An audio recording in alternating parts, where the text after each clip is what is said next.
महाकाल के शहर उज्जैन का आज हमारा दूसरा दिन है। आज कुछ खास होने वाला है। यहाँ शक्ति, भक्ति और शांति से भरा हुआ। इसके पहले वीडियो में मैंने बताया था कि पहले दिन हमने महाकाल के दर्शन किए थे, साथ में सिद्धिदात्री माँ के दर्शन किए और साथ में शिप्रा नदी की आरती देखी थी जो राम घाट पे होती। बहुत ही खूबसूरत आरती थी। और वहाँ से आने के बाद हम अपने रूम में वापस आ गए थे। उन्होंने हमारे रूम को चेंज कर दिया था कि पहले वाले रूम में काफ़ी डिफ़िकल्टीज़ थी, सो हमने रूम चेंज कर लिया। यहाँ पे अब रेस्ट करेंगे और हम नेक्स्ट डे जो मॉर्निंग फिर निकल चुके हैं घूमने के लिए। तो महाकाल मंदिर के आसपास में आपको बहुत सारे ऑटो ई रिक्शा मिल जाएंगे जो आपको एक साथ 5-6 मंदिरों के दर्शन करवा देंगे। तो हम लोगों ने ऑटो किया और पहुँच गए सबसे पहले गढ़कालिका मंदिर में। इस मंदिर में 108 नींबू की मालाएं चढ़ाने का रिवाज है। ऐसा माना जाता है कि नींबू चढ़ाने से देवी प्रसन्न होती हैं और घर में खुशहाली आती है। चलिए चलते हैं मंदिर के अंदर। गढ़कालिका मंदिर उज्जैन के प्रसिद्ध मंदिरों में से एक है जो एक प्राचीन शक्तिपीठ है जो मां कालिका को समर्पित है। इसे 52 शक्तिपीठों में से एक माना जाता है जहां मां सती का ऊपरी होंठ गिरा था। महाकवि कालिदास इसी मंदिर की देवी के उपासक थे। कहते हैं कि यही पूजा करने से उन्हें अद्वितीय प्रतिभा और ज्ञान प्राप्त हुआ था और उन्होंने श्यामला दंडक स्रोत की रचना की थी। इसी मंदिर के पास में है स्थिर मन गणेश जी की मंदिर।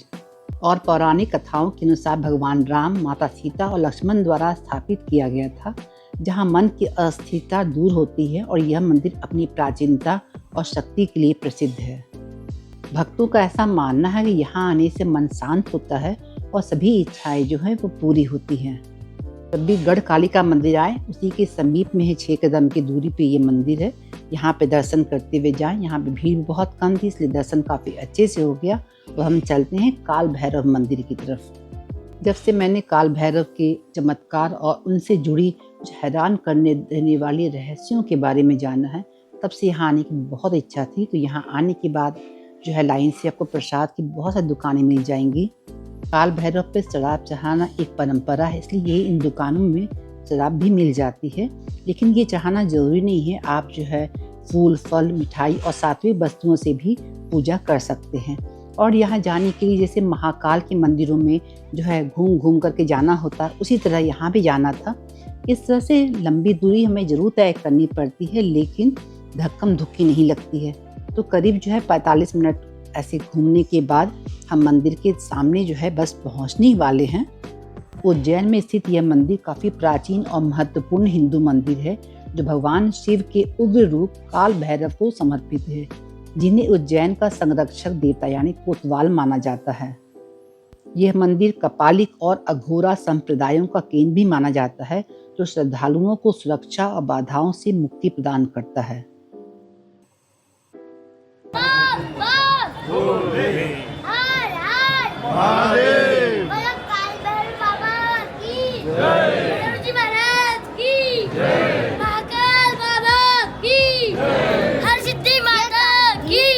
मंदिर अन्य मंदिरों से कुछ अलग है।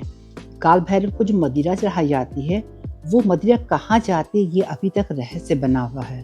भक्त इसे अपने पापों और बुरे कर्मों के त्याग के रूप में देखते हैं, क्योंकि यह माना जाता है भगवान उन दोषों को पी जाते हैं और भक्त शुद्ध हो जाते हैं।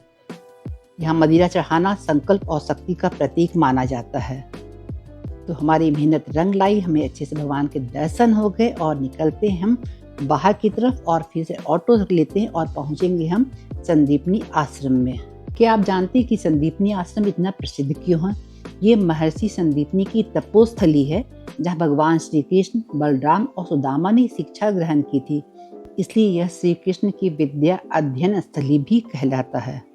यह आश्रम मंगलनाथ रोड पर स्थित है जहाँ गोमती कुंड है, जहाँ कृष्ण ने अंक धोए थे, और अंकपात क्षेत्र भी।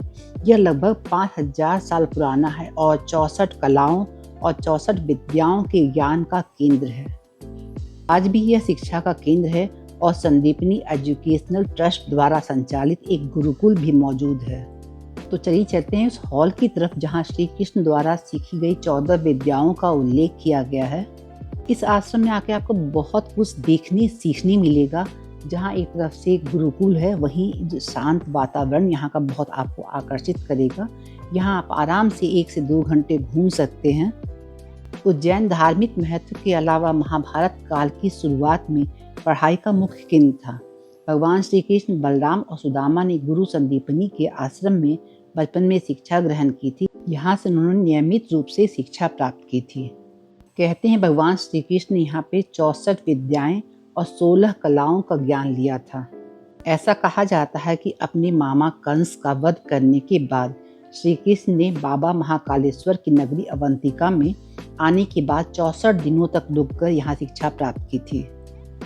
इन दीवारों पे रंगीन चित्रों के अलावा बहुत खूबसूरती से इन चीज़ों को उकेरा गया है कि कौन कौन सी विद्याएं थी। इसी शुरुआत से प्राचीन काल से ही जो है वहाँ पे चला जा रहा है और भगवान श्री कृष्ण ने भी इन शिक्षाओं को ग्रहण किया था। तो रियली इस हॉल में आकर के हमें भी बहुत कुछ जानकारी मिली और बहुत खूबसूरती से इन चीज़ों को उकेरा गया है। इसलिए आप आराम से इस हॉल की एक एक चीज़ों को पढ़ सकते हैं, बहुत सी चीज़ों की जानकारी ले सकते हैं। पुराण के बारे में बहुत कुछ अच्छी जानकारी यहाँ पे लिखी हुई थी और इसके छत और दीवार बहुत ही खूबसूरत थे। तो हम चलते हैं अब बाहर की तरफ। ये गोमती कुंड है और प्राचीन काल में इन गोमती कुंड से ही आश्रम में पानी की आपूर्ति का एक महत्वपूर्ण स्रोत था। आश्रम के पास का क्षेत्र अंकपात कहलाता है, जहाँ कृष्ण ने अपने अंक धोए थे। इस आश्रम का वातावरण बहुत ही शांत है। बांस की डंडियों से बना करके ये जो स्थल बनाया गया है बहुत ही दर्शनीय है और आपको बहुत ही आकर्षित करता है। यहाँ पे लगी पेंटिंग्स और उसके साथ में लिखी जानकारी से आप बहुत कुछ जो है जान सकते हैं। इसके लिए आपको बस समय देना होगा।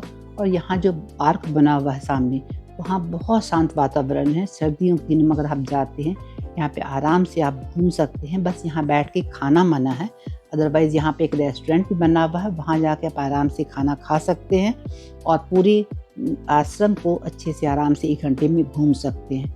हमें यहाँ पे आके बहुत अच्छा लगा और यहाँ पे जानकारी जो है बहुत अच्छी जानकारी आपको मिल सकती है।